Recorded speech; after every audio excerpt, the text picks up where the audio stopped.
ভারত পাকিস্তান যুদ্ধের মতো পরিস্থিতির মধ্যে বাংলাদেশের প্রস্তুতি না থাকা আত্মঘাতী বলে মনে করেন অন্তর্বর্তীকালীন সরকারের প্রধান উপদেষ্টা ডক্টর মোহাম্মদ ইউনূস।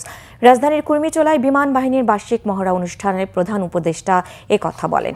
নিজেকে যুদ্ধবিরোধী হিসেবে উল্লেখ করে প্রধান উপদেষ্টা বলেন, বিশ্বে এখন এমন পরিস্থিতি যেখানে প্রতি মুহূর্তে হুমকি থাকে, তাই প্রস্তুতি রাখতে হয়।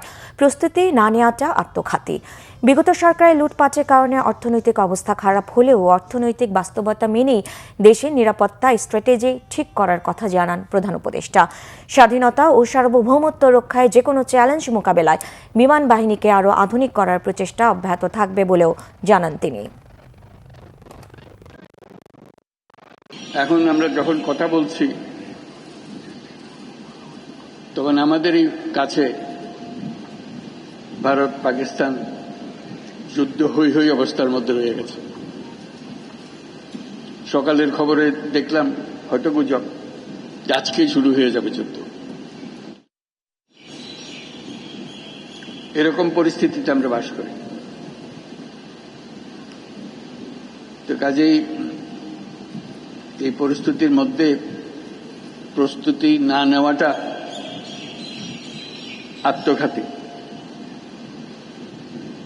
এবং প্রস্তুতি নিতে হলে আধা আধি প্রস্তুতির কোনো জায়গা নেই।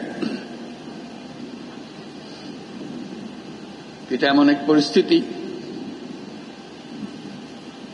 জয়ই তার একমাত্র অপশন। পরাজয় এখানে কোনো অপশন হতে পারে না।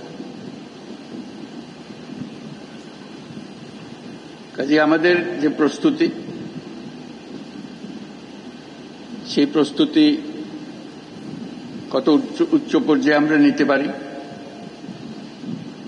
সেটার চেষ্টা আমাদের থাকতেই হবে। এই পরিস্থিতিতে আমাদের সামগ্রিক স্ট্র্যাটেজি ঠিক করতে হবে। শান্তির দিকে আমাদের হাত বাড়িয়ে রাখতে হবে সবসময়, কিন্তু প্রস্তুতিতেও থাকতে হবে।